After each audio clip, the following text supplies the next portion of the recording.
ওসমান হাদির অবস্থা অত্যন্ত সংকটাপন্ন। ফোনে প্রধান উপদেষ্টাকে জানালেন সিঙ্গাপুরের পররাষ্ট্রমন্ত্রী, সুস্থতার জন্য দেশবাসীর দোয়া কামনা। দিল্লিতে বাংলাদেশের হাইকমিশনারকে তলব, নির্বাচন নিয়ে ভারতের নসিহত গ্রহণযোগ্য নয় বলেছেন পররাষ্ট্র উপদেষ্টা। জুলাই ঐক্যের মার্চ টু ইন্ডিয়ান হাইকমিশন কর্মসূচি। 25 ডিসেম্বর দেশে ফিরবেন জানালেন তারেক রহমান। বললেন, সহজ হবে না নির্বাচন, দেশের বিরুদ্ধে চক্রান্ত চলছেই, ষড়যন্ত্র প্রতিহতে সজাগ থাকার আহ্বান। শ্রমশক্তি রপ্তানিতে বড় বাধা দালাল ও প্রতারণা, মন্তব্য প্রধান উপদেষ্টার। এ পর্যন্ত 50 লাখ প্রবাসীর ভোটার নিবন্ধন হয়েছে জানালেন উপদেষ্টা। দেখছিলেন ক্রাউন 7 সংবাদ শিরোনাম। এবার বিস্তারিত সংবাদ। সিঙ্গাপুরে চিকিৎসাধীন ইনকিলাব মঞ্চের মুখপাত্র শরীফ ওসমান হাদির অবস্থা অত্যন্ত সংকটাপন্ন। সিঙ্গাপুরের পররাষ্ট্রমন্ত্রী ডক্টর ভিভিয়ান বালাকৃষ্ণান প্রধান উপদেষ্টা ডক্টর মোহাম্মদ ইউনূসকে এই তথ্য জানিয়েছেন। হাদির জন্য দোয়া ও প্রার্থনা করার অনুরোধ জানিয়েছেন প্রধান উপদেষ্টা। সিঙ্গাপুরের পররাষ্ট্রমন্ত্রী ডক্টর ভিভিয়ান বালাকৃষ্ণান দেশটিতে চিকিৎসাধীন জুলাই গণঅভ্যুত্থানের সম্মুখভাগের অকুতোভয় যোদ্ধা ও ইনকিলাব মঞ্চের মুখপাত্র শরীফ ওসমান হাদিকে দেখতে গিয়েছিলেন। রাত 9টা 40 মিনিটে ডক্টর ভিভিয়ান বালাকৃষ্ণান প্রধান উপদেষ্টা ডক্টর মোহাম্মদ ইউনূসকে ফোন করেন এবং হাদির চিকিৎসা কার্যক্রম সম্পর্কে তাকে অবহিত করেন। তিনি জানান, সিঙ্গাপুরে চিকিৎসাধীন হাদির অবস্থা অত্যন্ত সংকটাপন্ন। প্রধান উপদেষ্টা প্রেস উইং থেকে জানানো হয়েছে, ডক্টর মোহাম্মদ ইউনূস দেশবাসীকে শান্ত থাকার আহ্বান জানিয়ে হাদির জন্য দোয়া ও প্রার্থনা করার অনুরোধ করেছেন। ইনকিলাব মঞ্চের মুখপাত্র ও ঢাকা 8 আসনের সম্ভাব্য প্রার্থী ওসমান হাদি গত শুক্রবার দুপুর 2:30টার দিকে রাজধানীর বিজয়নগরে গুলিবিদ্ধ হন। প্রথমে ঢাকায় তার চিকিৎসা দেওয়া হয়, পরে উন্নত চিকিৎসার জন্য এভারকেয়ার এয়ার অ্যাম্বুলেন্সে হাদিকে সিঙ্গাপুর নেওয়া হয়। ভারতের হাইকমিশনারকে বাংলাদেশের পররাষ্ট্র মন্ত্রণালয়ে তলবের 3 দিনের মাথায় নয়াদিল্লিতে বাংলাদেশের হাইকমিশনারকে ডেকে পাঠানো হয়েছে। এদিকে পররাষ্ট্র উপদেষ্টা তৌহিদ হোসেন বলেছেন, ভারত বাংলাদেশে দুই দেশের হাইকমিশনারকে তাদের নিজ দেশে তলব অস্বাভাবিক নয়। মন্তব্য করেন, ভারত সব সময়ই বাংলাদেশের মুক্তিযুদ্ধকে খাটো করার চেষ্টা চালায়। গোলাম মইনুল হাসানের রিপোর্ট। বাংলাদেশের স্বাধীনতা নিয়ে ভারতের প্রধানমন্ত্রী নরেন্দ্র মোদীর মন্তব্য এবং সেদেশের মাটিতে শেখ হাসিনার অবস্থান নিয়ে ভারত বাংলাদেশ সম্পর্ক যেন নতুন করে আলোচনায়। গত রোববার ঢাকায় ভারতীয় হাইকমিশনার প্রণব ভার্মাকে বাংলাদেশের পররাষ্ট্র মন্ত্রণালয় তলব করে। আর বুধবার দুপুরে নয়াদিল্লিতে বাংলাদেশের হাইকমিশনার এম রিয়াজ হাবিবুল্লাহকে ভারতের পররাষ্ট্র মন্ত্রণালয়ে ডেকে পাঠানো হয়। এমন বাস্তবতার রাজধানীতে পররাষ্ট্র মন্ত্রণালয়ের সাংবাদিকদের সাথে কথা বলেন পররাষ্ট্র উপদেষ্টা তৌহিদ হোসেন। বাস্তবতাকে মেনে নেওয়াই ভালো, যে আসলে তো ওই সরকারের শুরু থেকে আজকে পর্যন্ত টানাপোড়েন তো আছে ভারতের সাথে টানাপোড়েন ছিল। এটা মেনে নিয়েই আমরা সবসময় বলে আসছি যে আমরা একটা গুড ওয়ার্কিং রিলেশন চাই। তো আমরা চাইলে সেটা যে হবেই এমন তো কোনো কথা নেই। তো এখন সম্পর্ক দুই পক্ষ থেকেই তো সেটাকে এগোনোর চেষ্টা করতে হবে। পররাষ্ট্র উপদেষ্টা বলেন, গত 15 বছর আওয়ামী লীগের আমলে হওয়ার নির্বাচন নিয়ে ভারত নিশ্চুপ ছিল, তাই বাংলাদেশের জাতীয় নির্বাচন নিয়ে ভারতের অস্থিরতা উপদেশ গ্রহণযোগ্য নয়। এখন ভারত আমাদেরকে এটা নিয়ে উপদেশ দিচ্ছে, এটা আমি সম্পূর্ণ অগ্রহণযোগ্য মনে করি এই কারণে যে তারা জানে যে এর গত আগে 15 বছর ধরে যে সরকার ছিল, যে সরকারের সাথে অত্যন্ত মধুর সম্পর্ক ছিল, তখন কিন্তু এই যে নির্বাচনগুলি প্রহসনমূলক হয়েছে, তখন তারা একটু শব্দ উচ্চারণ করে না। এখন সামনে একটা ভালো নির্বাচনের দিকে আমরা যাচ্ছি, এই মুহূর্তে আমাদেরকে নসিহত করার তো কোনো প্রয়োজন নেই। আমরা জানি আমরা কী করবো। আমরা একটা ভালো নির্বাচন করবো যেটাতে মানুষ ভোট দিতে পারবে এবং যাদেরকে ভোট দেবে তারাই নির্বাচিত হবে, যেটা এর আগে গত 15 বছরে ঘটেনি। ভারত যদি শেখ হাসিনাকে থামাতে না পারে, আর কারো পক্ষে থামানো সম্ভব নয় বলেও মন্তব্য করেন পররাষ্ট্র উপদেষ্টা। ভারত যদি তাকে থামাতে না চায়, আমরা থামাতে পারবো না। এটা আমাদেরকে বুঝে নিতে হবে আমাদেরকে। আমরা চাইবো যে ভারত তাকে থামাক। গোলাম মইনুল হাসান, বাংলা ভিশন, ঢাকা। এদিকে বাংলাদেশের সঙ্গে ভারতের বিরূপ আচরণের প্রতিবাদে মার্চ টু ইন্ডিয়ান হাইকমিশন কর্মসূচি পালন করেছে জুলাই ঐক্য। বুধবার বিকেলে লং মার্চ টু নিয়ে ইন্ডিয়ান হাইকমিশন অভিমুখে যাত্রা শুরু করলে বাড্ডা এলাকায় পুলিশের বাধার মুখে পড়েন জুলাই ঐক্যের নেতাকর্মীরা। বুধবার বিকেল 3:30টার দিকে বিক্ষোভকারীরা রামপুরা থেকে ভারতীয় হাইকমিশনের দিকে যাত্রা শুরু করেন। পুলিশ উত্তর বাড্ডায় ব্যারিকেড দিয়ে তাদের আটকে দেয়। পুলিশের বাধার মুখে পড়ে সেখানেই অবস্থান নিয়ে বক্তব্য দেন মিছিলে অংশগ্রহণকারীরা। বলেন, অবিলম্বে ফ্যাসিস্ট হাসিনা সহ সকল খুনিদের ফেরত দিতে হবে। বক্তারা বলেন, দেশের স্বাধীনতা সার্বভৌমত্ব রক্ষায় প্রয়োজনে আরও কঠোর কর্মসূচি দেওয়া হবে।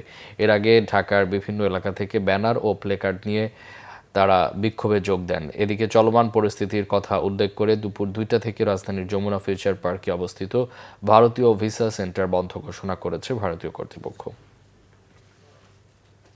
জনতা প্রমাণ করে দিয়েছে এই বাংলাদেশে ভারতীয় আধিপত্যবাদ চলবে না, চলতে দেওয়া হবে না।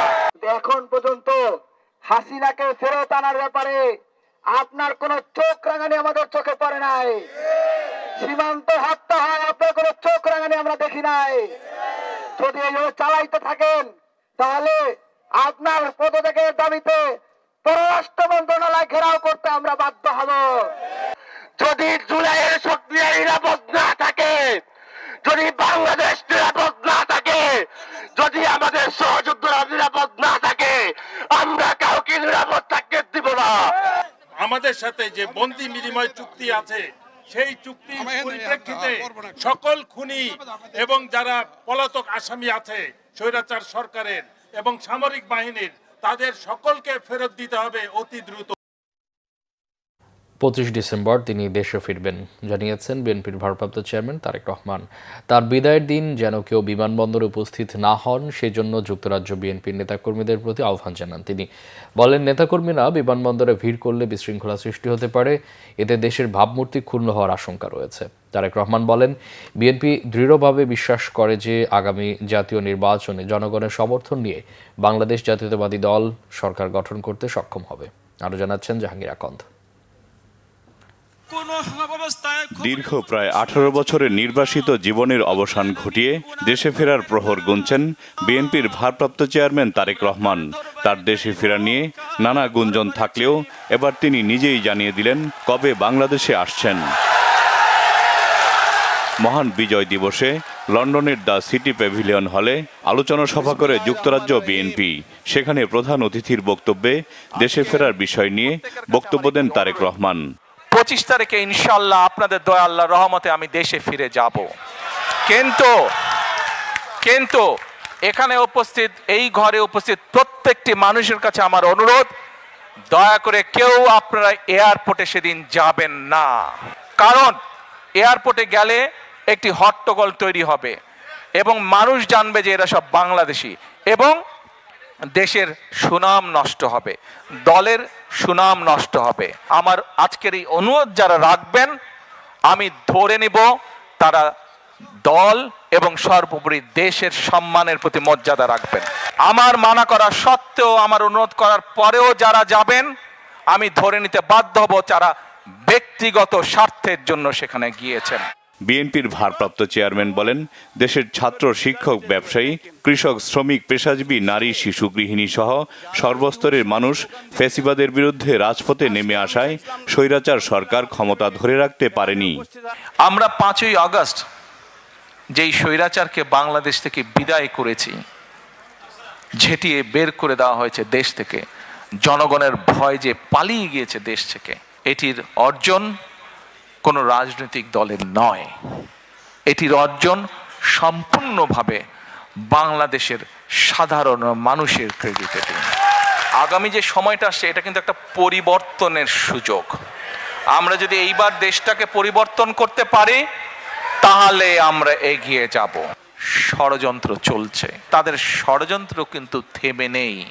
তারেক রহমান বলেন, বর্তমান সময়ে দেশের শিক্ষা, স্বাস্থ্য, অর্থনীতি, ব্যাংকিং ব্যবস্থা ও শিল্প খাত যে গভীর সংকটের মধ্য দিয়ে যাচ্ছে, তাতে ভবিষ্যতে বিএনপির সামনে চ্যালেঞ্জ হবে অত্যন্ত বড়। তবে জনগণের সমর্থন ও জাতীয় ঐক্যের মাধ্যমেই সেই চ্যালেঞ্জ মোকাবেলা করা সম্ভব বলে তিনি আশাবাদী। আমাদের মধ্যে অনেকেই বক্তব্যে বলেন, আমরা এই স্বপ্ন দেখছি, আমরা সেই স্বপ্ন দেখছি। আমি ভাই স্বপ্ন টপ্নের মধ্যে নাই, আমি কোনো স্বপ্নের মধ্যে নেই। আমরা আছি পরিকল্পনার মধ্যে। আমরা পরিকল্পনা করব, আমরা পরিকল্পনা বাস্তবায়ন করব। আমরা কোনো স্বপ্নের মধ্যে থাকতে চাই না। স্বপ্ন দেখতে দেখতে দেশ থেকে প্রতি বছর $16 বিলিয়ন পাচার হয়ে গিয়েছে। স্বপ্ন দেখতে দেখতে দেশের অর্থনৈতিক অবস্থা, দেশের শিক্ষা ব্যবস্থা, দেশের কৃষি ব্যবস্থা, দেশের রাস্তাঘাট, দেশের আইন আদালত, আইন শৃঙ্খলা সব কিছু ভেঙে চুরমার হয়ে গিয়েছে।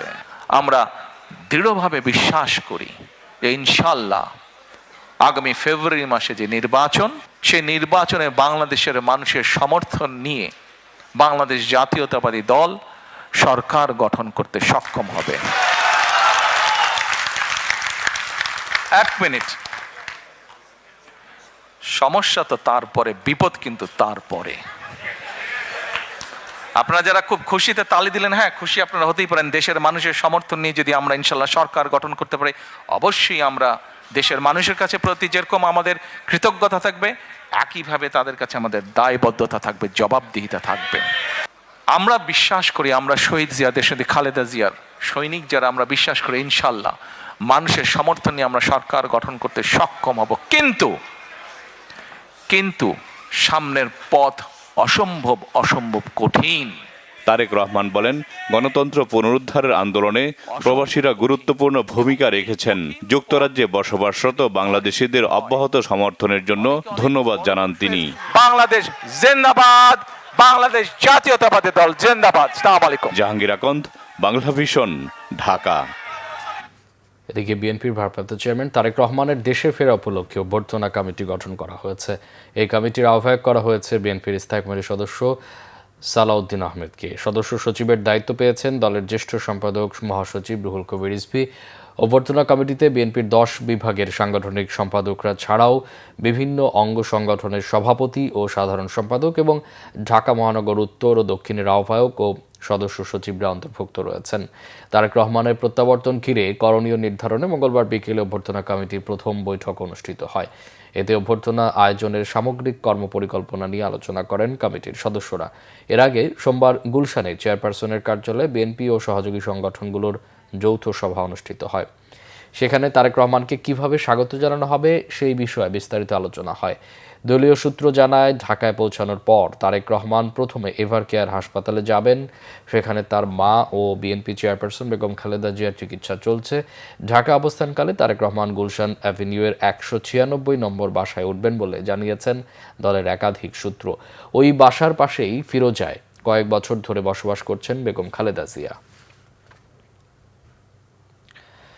বিএনপির স্থায়ী কমিটির সদস্য ডক্টর আব্দুল মঈন খান বলেছেন, তৃণমূল জনগণের কল্যাণে রাজনৈতিক দলগুলো কি কাজ করতে পেরেছে সেগুলো জবাবদিহিতার আওতায় আসবে। জনগণ এখন তাদের অধিকারের বিষয়ে প্রশ্ন করছে। স্বাধীনতার 54 বছর পর এসে সাধারণ মানুষের অধিকার আদায়ে কেন দাবি জানাতে হবে, এমন প্রশ্ন করেন বিএনপির স্থায়ী কমিটির সদস্য ডক্টর আব্দুল মঈন খান। মহান বিজয় দিবস উপলক্ষে doctors association of Bangladesh tab আয়োজিত আলোচনা সভায় তিনি এই কথা বলেন আগামীতে যে সরকার রাষ্ট্র ক্ষমতায় আসবে তাদেরকেও জবাবদিহিতা নিশ্চিত করতে হবে।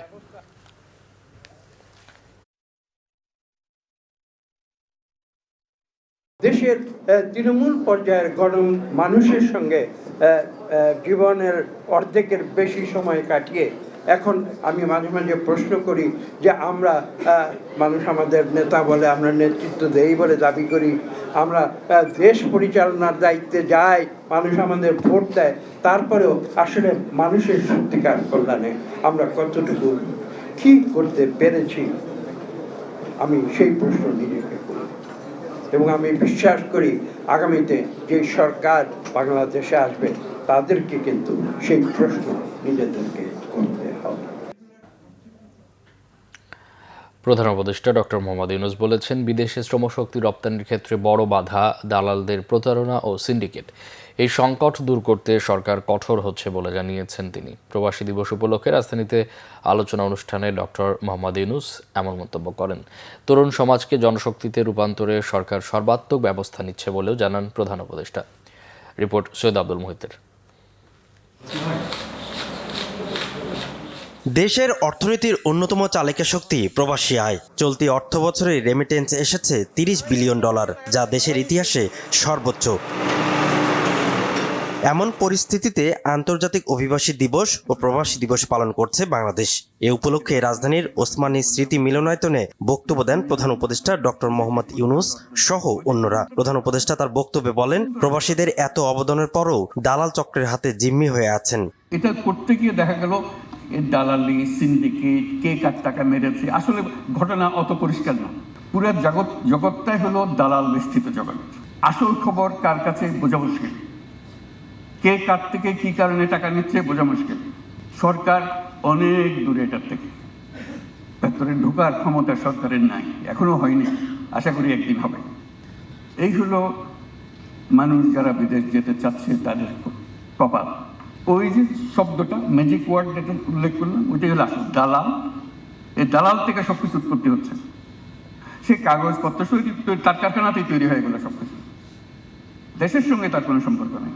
কি কাগজ লাগবে মানিয়ে দিচ্ছি।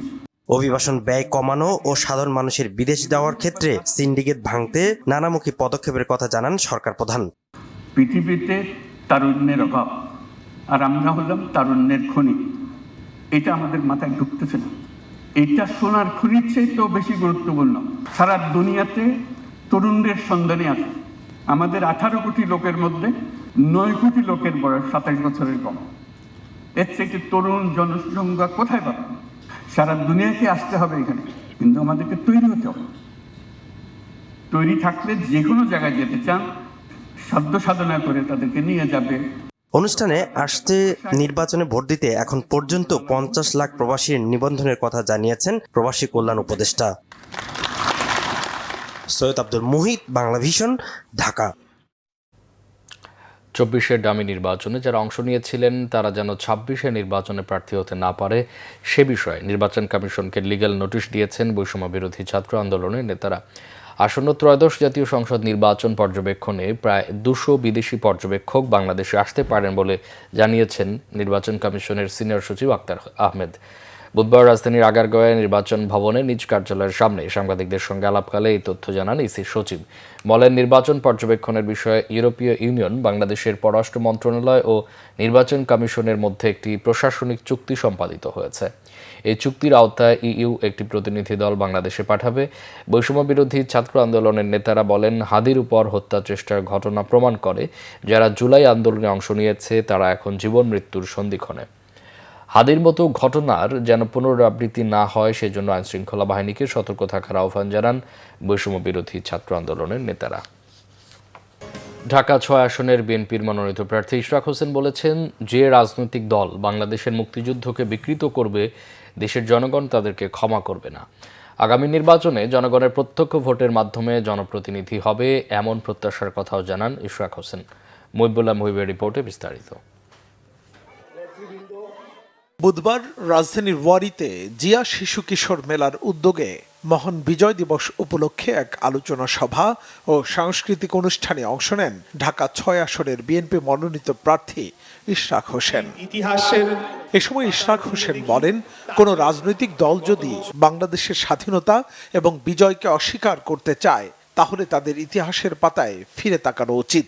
16ই ডিসেম্বর জন্মের পর থেকে আমরা বিজয় দিবস পালন করে আসছি। জন্মের পর থেকে 26শে মার্চ বাংলাদেশের স্বাধীনতা দিবস আমরা পালন করে আসছি। আজকে যে বা যারাই বা যে কোনো রাজনৈতিক দলই যদি আমাদের স্বাধীনতাকে অস্বীকার করতে চায়, আমাদের বিজয়কে অস্বীকার করতে চায় এবং মুক্তিযুদ্ধকে প্রশ্নবিদ্ধ করতে চায়, আমরা যদি ইতিহাসের পাতায় ফিরে দেখি তাহলে গত বছর স্বৈরাচারী ফ্যাসিবাদী আওয়ামী লীগ যে গণহত্যা চালিয়েছিল, 1971 সালেও জামাতে ইসলামের নেতৃত্বে বাংলাদেশে গণহত্যা চালানো হয়েছিল। এটাই হলো চিরন্তন সত্য। এদিকে রাজধানীর সূত্রাপুর থানার 42 নম্বর ওয়ার্ডে আয়োজিত এক উঠান বৈঠকে অংশ নেন ইশরাক হোসেন। জানান, দল ক্ষমতায় গেলে স্বল্প, মধ্য ও দীর্ঘমেয়াদী পরিকল্পনার মাধ্যমে নাগরিক সমস্যা সমাধানে কাজ করবেন তিনি। আমাদের নেতা দেশনায়ক জনাব তারেক রহমান উনি আসলেন এবং যদি জনগণের ভোটে নির্বাচিত হয়ে আমরা রাষ্ট্র ক্ষমতায় অর্থাৎ বাংলাদেশ পরিচালনার ক্ষমতায় যেতে পারি, আমরা এই মাফিয়াদের, এই দুর্বৃত্তদের যে ক্ষমতাকে কুক্ষিগত করে বাংলাদেশের 95% মানুষের সম্পদ 5% মানুষের কাছে নিয়ে যাওয়ার যে রাষ্ট্র ব্যবস্থা রয়েছে সেটাকে আমরা ভেঙে চুরে চুরমার করে দিতে চাই এবং বাংলাদেশের জনগণের অর্থ সম্পদ বাংলাদেশে নিয়ে আসতে চাই। নিজেদের অপকর্ম জায়েজ করতে মুক্তিযুদ্ধকে আওয়ামী লীগ তাদের দলীয় সম্পত্তিতে পরিণত করেছিল বলেও অভিযোগ করেন বিএনপির এই নেতা। বাংলাদেশ স্বাধীনই হয় নাই এরকম একটা কথা বলে আবারও সেই বিভক্তিটাকে বাড়ানোর চেষ্টা করছে। মুহিবুল্লাহ মুহিব, বাংলা ভিশন, ঢাকা। ৩,১৮৪ কোটি ৩০ লাখ টাকা আত্মসাতের অভিযোগে এস আলম গ্রুপের ব্যবস্থাপনা পরিচালক সাইফুল আলম মাসুদ সহ ৬৮ জনের বিরুদ্ধে মামলা করেছে দুদক। সকালে চট্টগ্রামে দুদকের জেলা কার্যালয়ে মামলা দুটি করেন দুর্নীতি দমন কমিশনের উপপরিচালক সিরাজুল ইসলাম।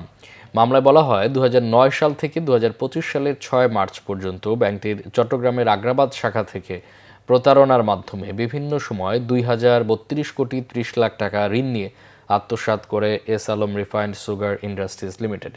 এছাড়া ২০০৫ থেকে ২০১৫ সাল পর্যন্ত একই ব্যাংকের শাখা থেকে ১,১৫২ কোটি টাকা আত্মসাৎ মানি লন্ডারিং মামলা করা হয়েছে S Alam super edible oil industries লিমিটেডের বিরুদ্ধে।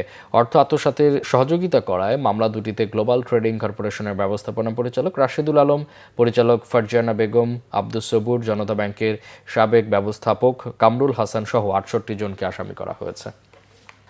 মার্কিন নিষেধাজ্ঞায় থাকা তেলবাহী জাহাজের ভেনিজুয়েলায় আসা যাওয়া বন্ধে কঠোর ব্যবস্থার নির্দেশ দিয়েছেন যুক্তরাষ্ট্রের প্রেসিডেন্ট ডোনাল্ড ট্রাম্প। এদের রেকর্ড দরপতনের মুখে পড়েছে তেলের বাজার। এমন পরিস্থিতিতে শান্তির আহ্বান জানিয়েছেন ভেনিজুয়েলার প্রেসিডেন্ট নিকোলাস মাদুরো। ভেনিজুয়েলার তেলবাহী জাহাজে হানা দিয়ে মার্কিন বন্দরে নিয়ে যাওয়ার সপ্তাহ পার না হতেই আরও কঠোর ব্যবস্থার ঘোষণা দিলেন প্রেসিডেন্ট ট্রাম্প। দেশে মাদকদ্রব্যের অনুপ্রবেশ ঠেকাতে একে গণবিধ্বংসী অস্ত্র এবং সামরিক হুমকি উল্লেখ করে নির্বাহী আদেশেও সই করেছেন তিনি।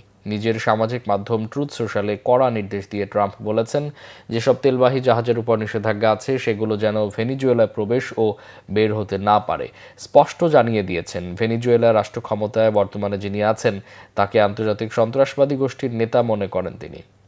ট্রাম্পের এই হুমকির পরপরই আন্তর্জাতিক বাজারে পড়ে গেছে অপরিশোধিত তেলের দাম। ব্যারেল প্রতি বিক্রি হচ্ছে $৫৫.২৭, যা গত ৪ বছরের সর্বনিম্ন। এদিকে মার্কিন হামলার আশঙ্কায় থমথমে পরিস্থিতিতে মার্কিন জনগণের উদ্দেশ্যে বক্তব্য দিয়েছেন ভেনিজুয়েলা প্রেসিডেন্ট মাদুরো। বলেছেন, শান্তি চায় ভেনিজুয়েলা। রাজধানী কারাকাসে জনসভায় তিনি বলেছেন, ভেনিজুয়েলার তেল, গ্যাস, স্বর্ণ, ইস্পাত, অ্যালুমিনিয়াম সহ অন্যান্য খনিজ সম্পদ লুটপাট করতে চায় বৃহৎ একটি শক্তি। সংবাদ শেষ করব ক্রাউন 7 শিরোনামগুলো আরেকবার জানিয়ে। ওসমান হাদির অবস্থা অত্যন্ত সংকটাপন্ন। ফোনে প্রধান উপদেষ্টাকে জানালেন সিঙ্গাপুরের পররাষ্ট্রমন্ত্রী। সুস্থতার জন্য দেশবাসীর দোয়া কামনা। দিল্লিতে বাংলাদেশের হাইকমিশনারকে তলব। নির্বাচন নিয়ে ভারতের নসিহত গ্রহণযোগ্য নয় বলেছেন পররাষ্ট্র উপদেষ্টা। জুলাই ঐক্যের মার্চ টু ইন্ডিয়ান হাইকমিশন কর্মসূচি। 25 ডিসেম্বর দেশে ফিরবেন জানালেন তারেক রহমান। বললেন, সহজ হবে না নির্বাচন। দেশের বিরুদ্ধে চক্রান্ত চলছেই, ষড়যন্ত্র প্রতিহতে সজাগ থাকার আহ্বান। শ্রমশক্তি রপ্তানিতে বড় বাধা দালাল ও প্রতারণা মন্তব্য প্রধান উপদেষ্টার। এই পর্যন্ত 50 লাখ প্রবাসীর ভোটার নিবন্ধন হয়েছে জানালেন উপদেষ্টা। এই ছিল এখনকার মতো। পরে সংবাদ সকাল 10টায়। এর আগে 9টা রয়েছে নিউজ টপ 10 দেখার আমন্ত্রণ রইল। এছাড়া বাংলা ভিশন সংবাদ ও সংবাদ সংশ্লিষ্ট অনুষ্ঠান দেখতে ভিজিট করুন www.bvnews24.com ও facebook.com/banglavisionnews এবং সাবস্ক্রাইব করুন youtube.com/banglavision। এতক্ষণ সাথে থাকায় অসংখ্য